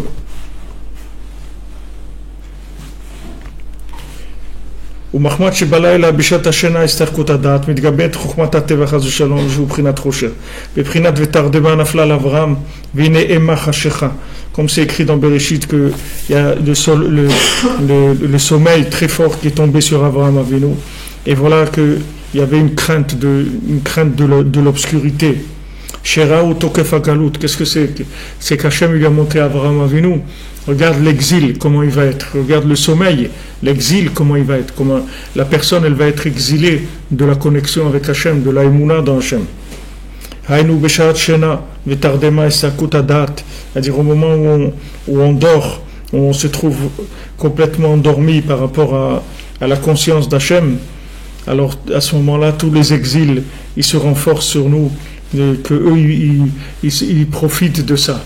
Et ils profitent de cette obscurité-là pour venir vendre des lois naturelles, des systèmes naturels. Ouais, fais comme ça, et si tu fais pas ça, tu n'auras pas ça, et si tu fais pas comme ça, tu n'auras pas comme ça, etc. Toi, tu dois faire ce que tu dois faire par rapport à Hachem, c'est tout. Tu ne vas pas écouter ce qu'ils ont à te vendre. Et c'est ça le côté de l'impureté qui vient sur la personne quand il dort. Pour ça que dès qu'il se lève le matin, il faut qu'il se lave les mains avec de l'eau. Parce que le côté de l'impureté, il va venir sur les mains principalement, comme c'est écrit dans le Zohar Akadosh. Parce que Ayadaim prinat shamaim et shumaim.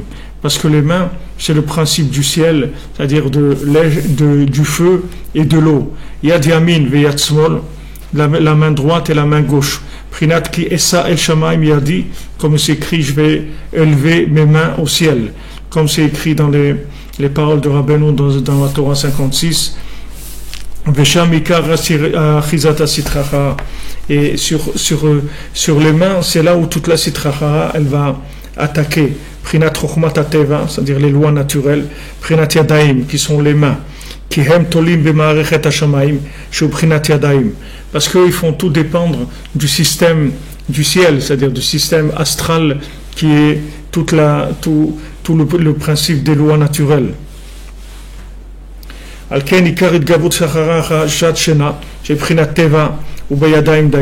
C'est pour ça que le côté négatif, le côté de l'impureté, qui est le sommeil, qui est les lois naturelles, ça attaque les mains principalement.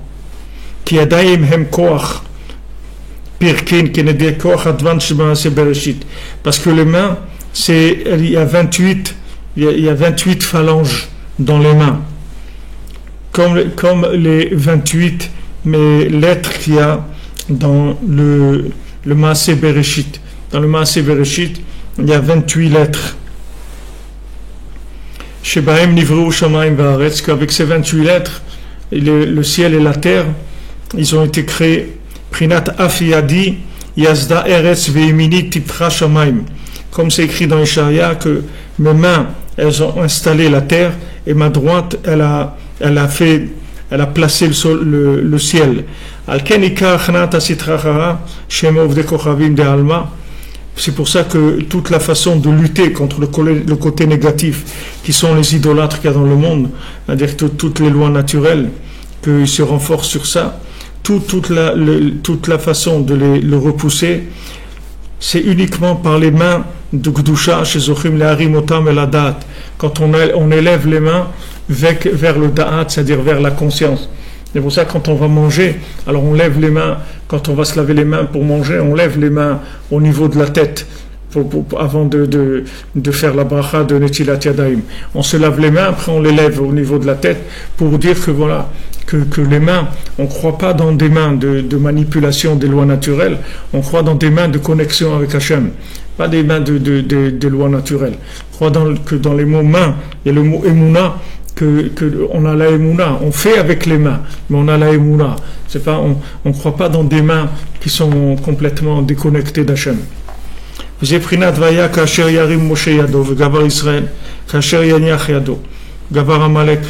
ce qui est écrit dans Shemot, que quand Moshe Rabbeinu levait ses mains, alors Israël y gagnait, et quand il baissait ses mains, alors c'était Amalek qui gagnait, c'était la guerre contre Amalek, et Yoshua il faisait la guerre contre Amalek, mais c'était Moshe Rabbeinu qui donnait la force de se battre. Quand Moshe Rabbeinu levait ses mains, alors il gagnait Yoshua, et quand Moshe Rabbeinu baissait ses mains, alors c'est Amalek qui gagnait.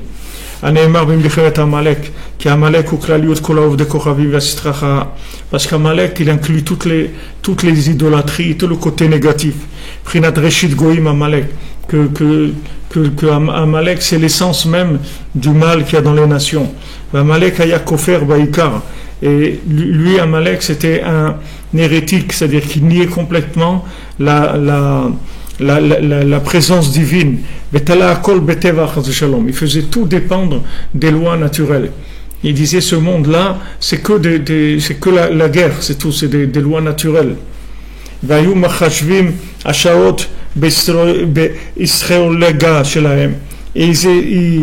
ils calculaient le temps avec l'astrologie. Il dit ici Itzroliga, c'est-à-dire c'est astrologie. Comme c'est écrit dans Rashi que Rabbeinu rapporte,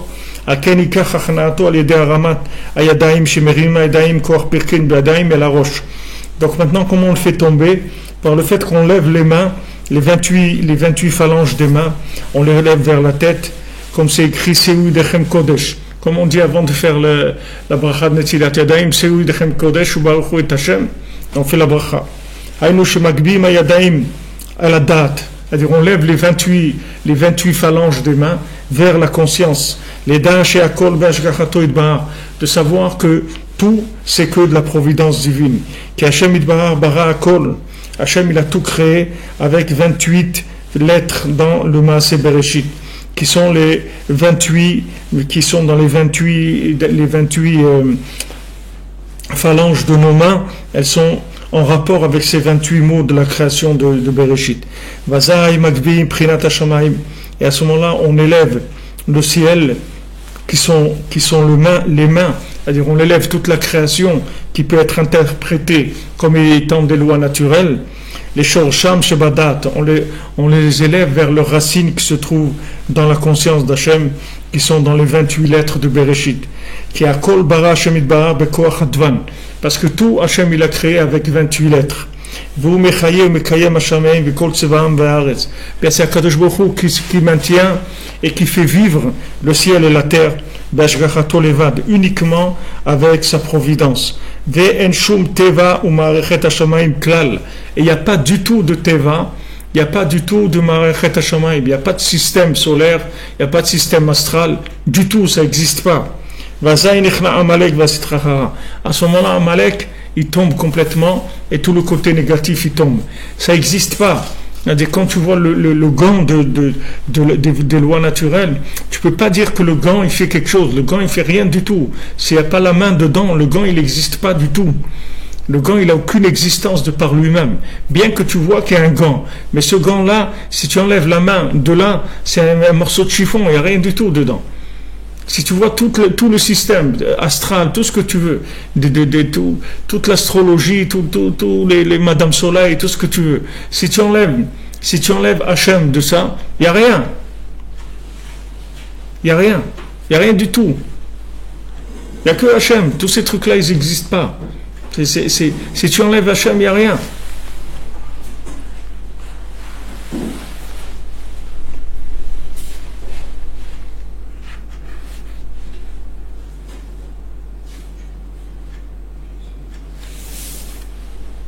Hachem, il veut que ça soit comme ça. Il veut que ça soit comme ça, c'est tout. C'est ce qu'on va faire. On va se battre contre qui? On lève les mains, on dit voilà, c'est toi Hachem qui fait, toi qui fais tout. Moi je veux ça, mais c'est tout, qu'est-ce que je peux faire? J'ai fait ce que je dois faire normal, ma ishtadlut normal, mon travail normal. Et le reste c'est Hachem qui décide. Alors maintenant, quand on croit pas dans les lois naturelles, c'est comme ça qu'on fait tomber Amalek. Donc Moshe Rabbeinu il lève ses mains au ciel, et avec ça il donne la force à Yoshua de se battre contre Amalek.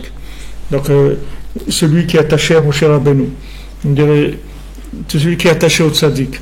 Alors le tzaddik il lève ses mains au ciel, et avec ça on a la force de se battre contre Amalek.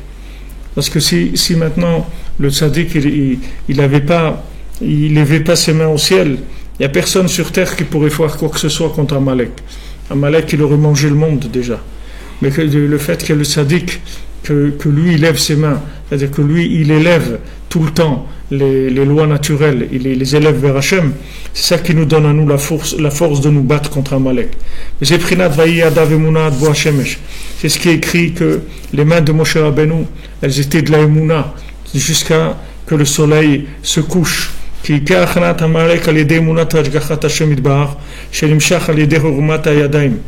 Parce que comment on va faire tomber Amalek, c'est par le fait qu'on a la Emouna dans Hachem, et cette Emouna, elle vient du fait qu'on lève nos mains vers Hachem.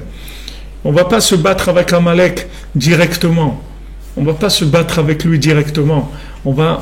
La force pour se battre contre lui, on va la tirer d'en haut. C'est pas qu'on va nous se battre contre lui.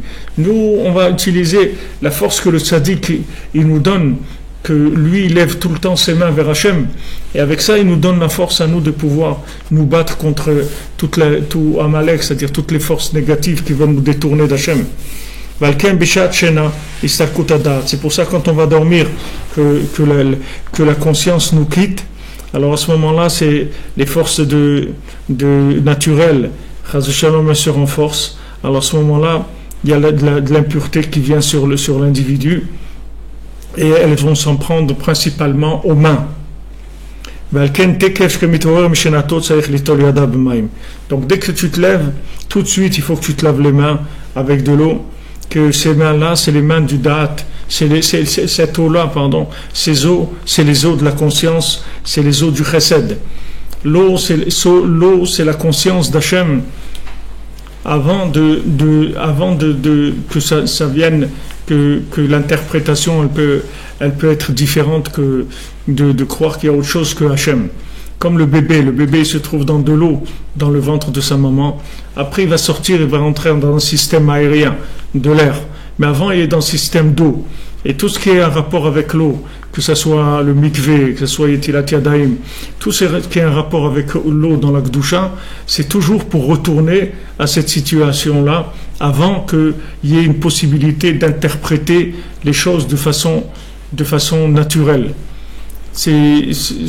Rabbeinu dit que à Shavuot, le mikvé de Shavuot, alors c'est un mikvé qui est très élevé, parce que c'est le mikvé qui va nous donner la conscience qu'il n'y a que Hachem, ça veut dire il n'y a que de la miséricorde. Quand on dit qu'il n'y a que Hachem, ça veut dire il n'y a que de la miséricorde, c'est tout. Il n'y a rien d'autre. Et cette conscience, on la puise dans l'eau. C'est pour ça que les gens ils sont attirés par l'eau aussi. Parce que l'eau, c'est quelque chose qui régénère la Emouna. Quand tu rentres dans l'eau, ça redonne des forces. C'est quelque chose qui renouvelle beaucoup l'individu. Parce que dans l'eau, il y a l'annulation de Amalek, il y a l'annulation de toutes ces interprétations des lois naturelles. Comme il est écrit que la conscience d'Hachem, elle va remplir le monde comme l'océan recouvre la mer. Donc, comme la mer, elle recouvre, et comme l'océan, il couvre la terre, là où il y a l'océan, de la même manière, la conscience d'Hachem va remplir le monde. Et avant qu'il y ait de la terre, il n'y avait que de l'eau dans le monde, c'est tout. Le monde entier, il était dans l'eau. Il n'y avait que de l'eau qui entourait. Après, Hachem, il a séparé, il a fait de la terre sans eau. Mais au début, c'était que de l'eau. Et l'eau, ça veut dire que l'eau, c'est la connexion totale, c'est-à-dire c'est la émouna, c'est la conscience que c'est que Hachem qui fait tout. C'est-à-dire quand on se lave les mains, qu'on attire de l'eau pure, de la conscience véritable, c'est-à-dire du monde futur, c'est que à ce moment-là, quand on va arriver à la fin, alors toute la terre va se remplir de la conscience d'Hachem comme de l'eau. Alors tout le monde va savoir que tout est uniquement que de l'ashgacha levad, que tout ce qu'il y a dans le monde c'est que de la providence divine, qui te battait la teva le gamre. Parce qu'à la fin, tout ce qui est loi naturelle, ça va complètement disparaître.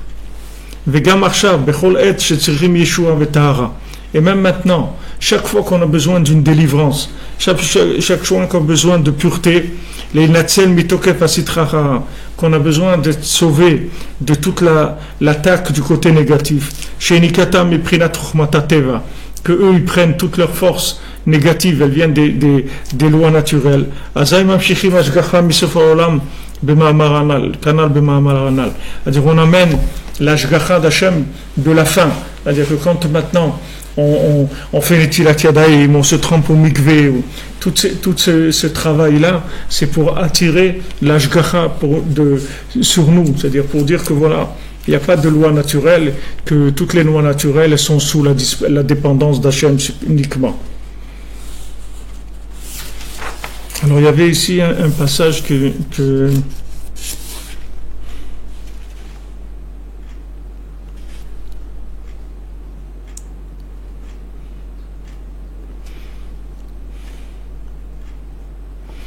alors on va passer au passage Gimel parce que je vais faire avant le passage qui reste, je voudrais qu'on parle de Yetziat Mitzrayim, c'est un petit peu plus loin dans le texte, ce passage Gimel.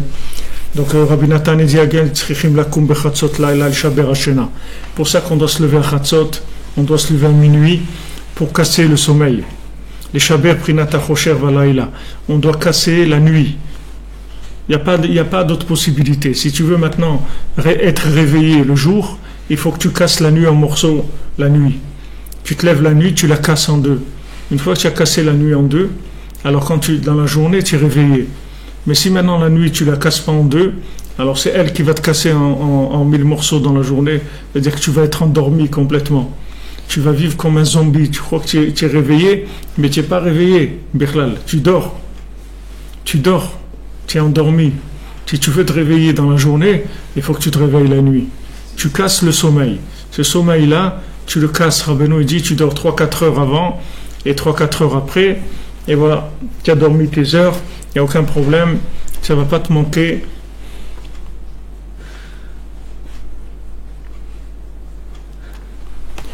Il ne va rien te manquer, tu ne vas pas être fatigué, tu n'auras aucun problème, au contraire, ça va guérir toutes tes maladies, ça va tout soigner, c'est l'adoucissement total de la rigueur. Ah, maintenant, pourquoi tu n'arrives pas à te lever? Parce que tu es sous perfusion de somnifères. C'est pour ça que tu n'arrives pas à te lever.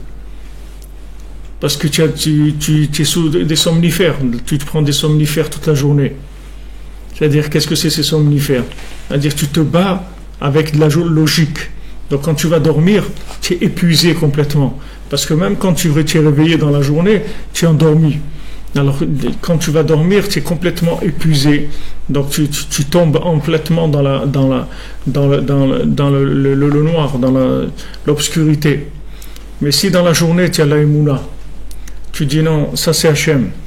Même si tu n'y arrives pas, même si c'est dur, tu le dis, Hachem, je sais que c'est toi. C'est dur pour moi, mais je sais que c'est toi. Je sais que c'est toi qui veux ça. Je sais que c'est toi qui veux ça. Voilà, je sais que je cherche un travail, j'ai pas trouvé, je cherche une femme, j'ai pas trouvé, je vais avoir des enfants, j'ai pas des trucs. Mais je sais que ça c'est toi. J'ai mal, j'ai trucs, mais je sais que c'est toi. Je vais pas me tromper, etc. Alors plus tu vas essayer de te réveiller dans la journée, et plus quand tu vas dormir, ton sommeil aussi va être léger. Tu pourras jeter la couverture. Mais si maintenant dans la journée tu es endormi, alors quand tu dors, le sommeil il est lourd, très très lourd, très très lourd, parce que le système nerveux il t'endort complètement. C'est-à-dire que quand tu vas dormir, tu débranches tout, tu n'as plus la force du tout de réagir. Mais le sommeil, il faut le prendre aussi mesuré, de façon mesurée. Et il faut attendre que le sommeil prenne bien 3 heures comme ça, et après on le casse. Et quand tu casses le sommeil, tu as cassé complètement toutes les lois naturelles. C'est fini. Quand tu te lèves le matin, tu ne crois plus dans les lois naturelles. C'est fini. Parce que tu t'es réveillé. C'est-à-dire que tu es réveillé. Les gens, la plupart des gens sur Terre, ils sont endormis. Ils ne sont pas réveillés, les gens. Ils ne sont pas du tout réveillés. Ils vivent complètement endormis. Ils ne sont pas conscients de ce qui est en train de se passer. Ils ne savent pas du tout. Ils sont endormis. Pourquoi ? Parce que la nuit, ils dorment. La nuit, ils dorment complètement. Et pendant qu'ils dorment, ils sont pétris dans les lois naturelles, complètement. Ils sont pétris dans des lois naturelles. Donc quand ils se lèvent, après, ils se font du souci. Comment je vais faire pour ça ? Comment je vais faire pour ci ? Et ça, et comment on va arriver ? On a des choses, on a des dettes, on a des trucs à faire, Tout ça, ça vient du fait que tu dors la nuit. Et tu dors la nuit parce que tu dors le jour. Et tu dors le jour parce que tu dors la nuit. Et il entraîne l'autre. C'est-à-dire qu'il faut que tu te réveilles à un moment, et au moins quand tu es réveillé, essaye de te réveiller, c'est-à-dire quand tu es réveillé. C'est-à-dire quand dans la journée, essaye de faire des pauses d'émouna. Essaye de faire des pauses d'émouna. C'est-à-dire que quand tu es en plein dans action, tu es en plein dans action, tu fais des pauses d'émouna. Tu dis ça c'est Hachem. Il ne faut pas que je me laisse croire, je me laisse avoir. C'est sûr quand M. Barbier demande est-ce que l'amour de l'argent c'est de l'idolâtrie? L'amour de l'argent, si c'est l'argent que vous aimez, c'est sûr que c'est de l'idolâtrie.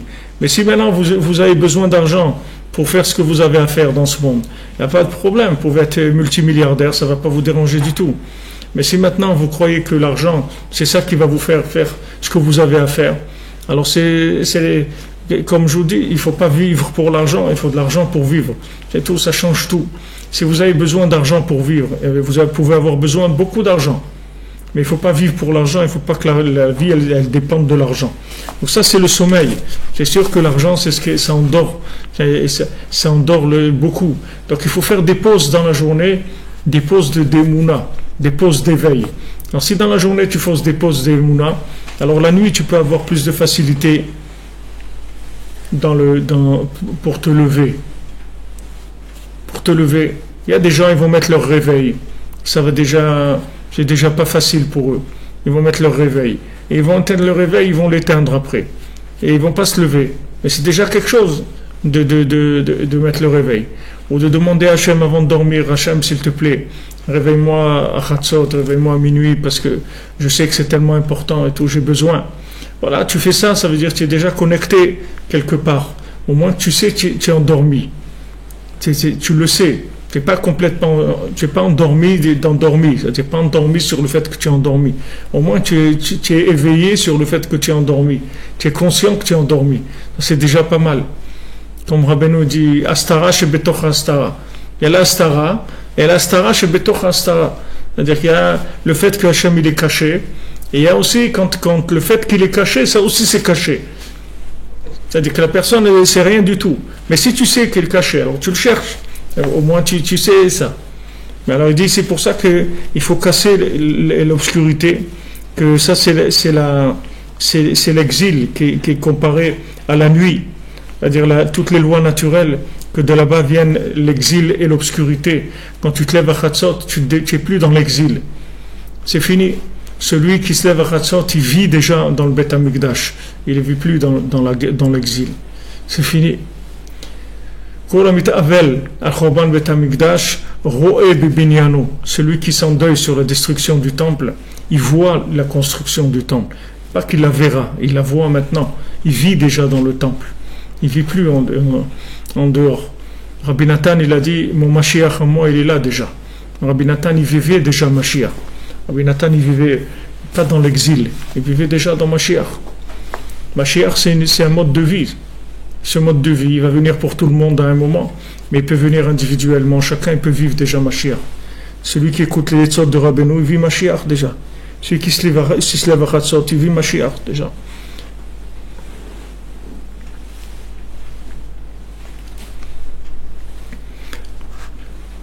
Pourquoi ne pas empêcher Amalek de contrôler l'argent? Comment vous voulez qu'on l'empêche de contrôler l'argent? Dites-moi comment on peut faire. Voilà, on se lève la nuit et avec ça on lui vide les poches.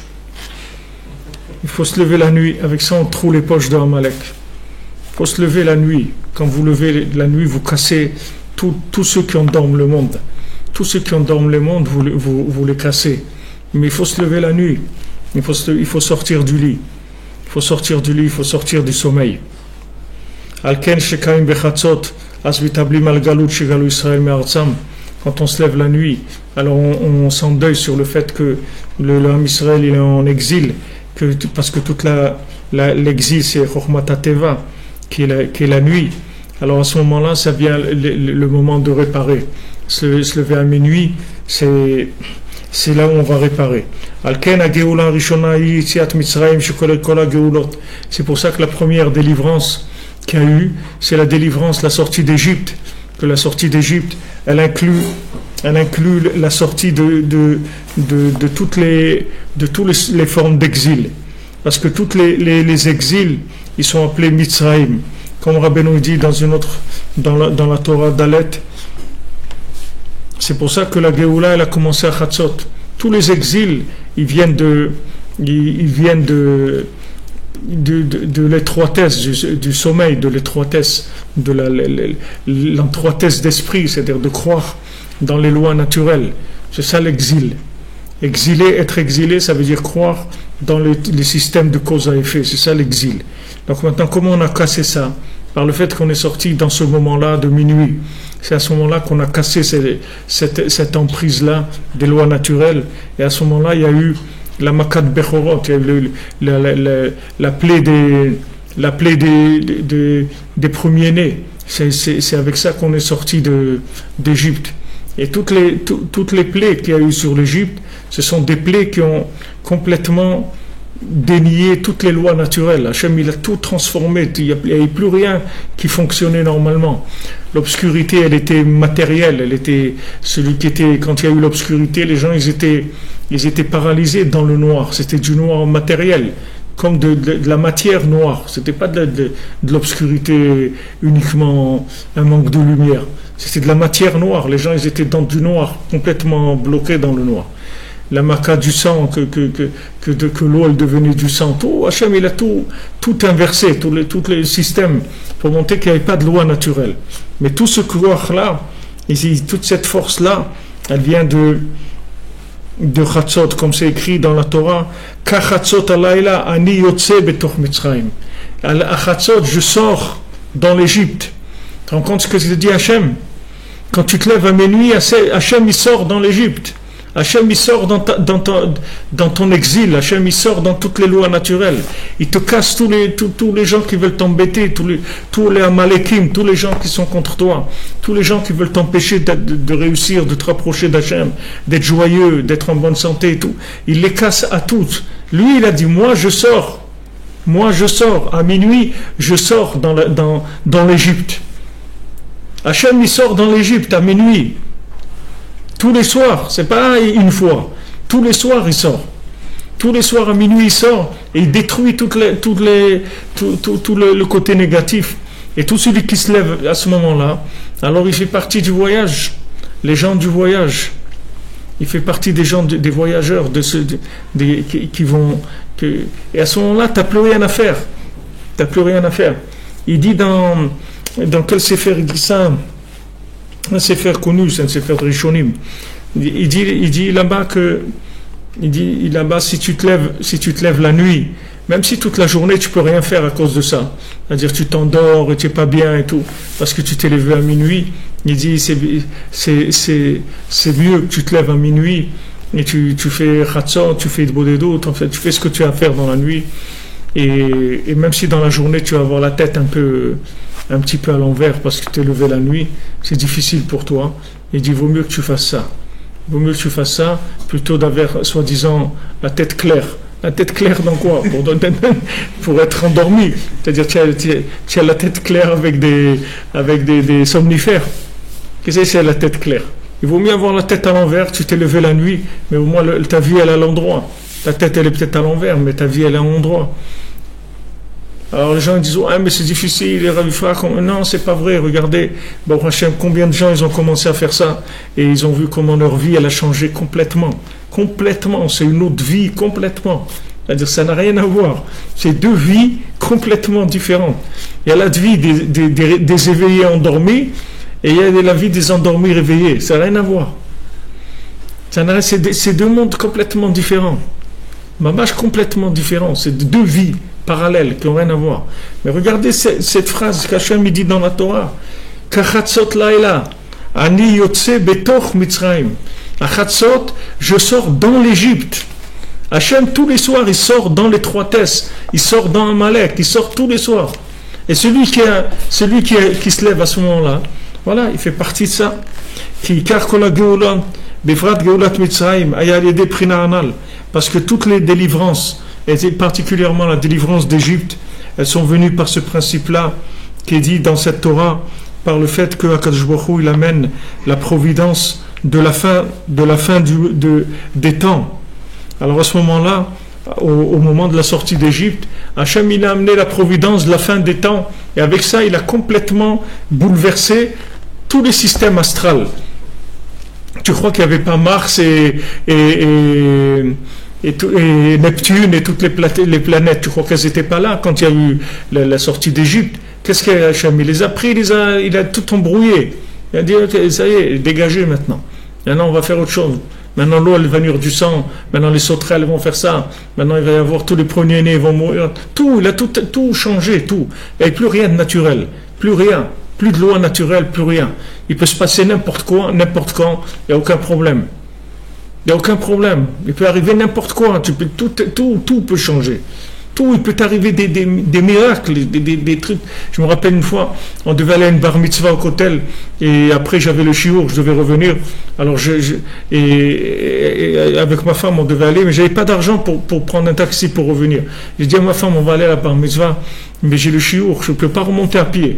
Je suis obligé de... Non, on n'avait pas, qu'est-ce qu'on fait? Alors on y va, et c'est tout. On a été à la bar mitzvah au Kotel.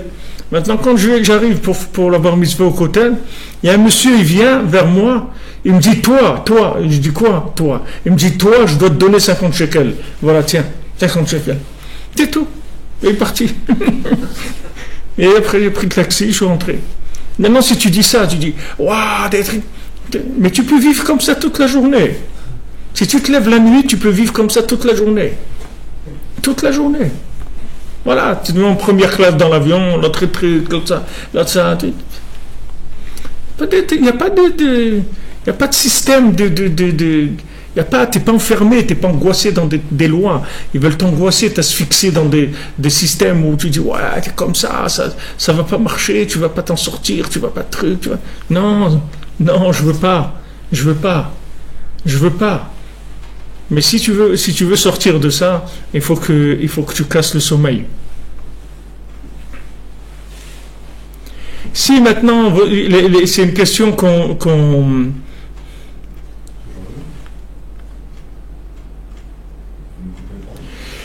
c'est une question connue que les gens ils disent si je suis réveillé et tout, est-ce que je peux faire Chatzot? Si vous êtes réveillé, vous faites Chatzot.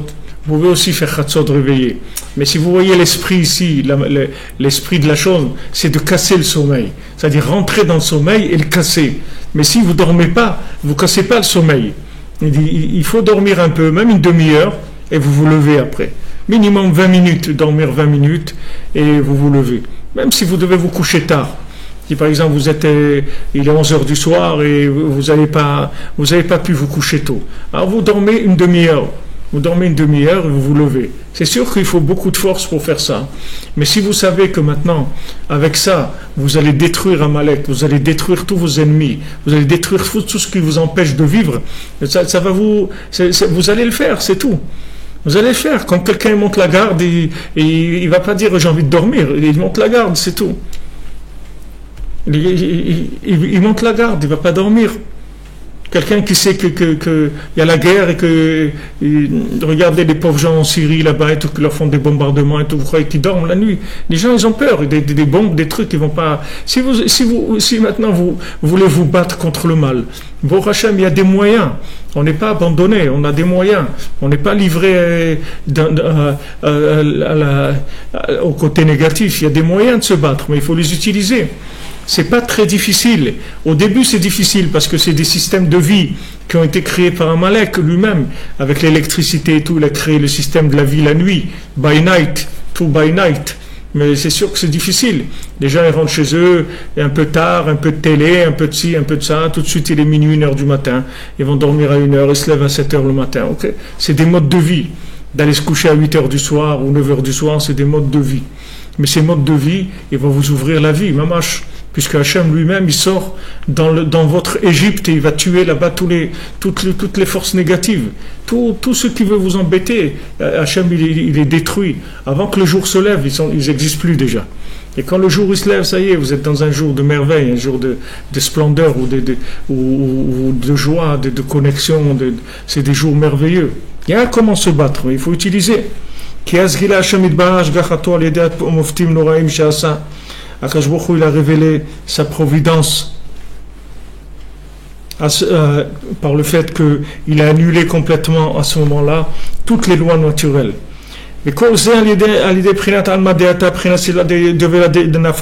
Tout ça c'est par la fin, c'est-à-dire par le côté du Yovel, c'est-à-dire par la 50e porte. C'est-à-dire que Hachem il a amené la lumière de la 50e porte, c'est là où on est aujourd'hui. On est dans l'obscurité de la 50e porte, mais on est dans la lumière aussi de la 50e porte. Alors, Baruch Hachem, aujourd'hui, c'est beaucoup plus facile que ça n'a jamais été. Il suffit de faire ce que Rabbeinu nous dit de faire, de nous lever la nuit, de parler avec Hachem. Avec ça, on arrive à vaincre toutes les guerres. Donc il dit, voilà, la Géoula, elle était à Chatzot Laïla. C'est-à-dire que maintenant, Akadosh Baruch Hu, il a cassé l'obscurité, que c'est les lois naturelles. Il a révélé sa providence dans le monde. C'est ça qui a donné la Géoula. Comme c'est écrit, ou met kol bechor beretz Mitzrayim. Et tous les premiers-nés d'Égypte, ils sont morts.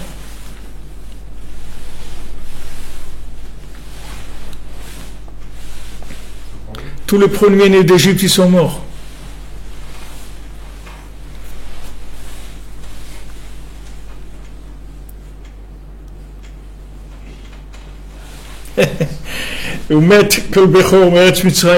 Tous les premiers mets donc d'Égypte ils sont morts. Au Passach Hachem, et Hachem il Passach, c'est-à-dire Hachem il est passé au-delà de tout.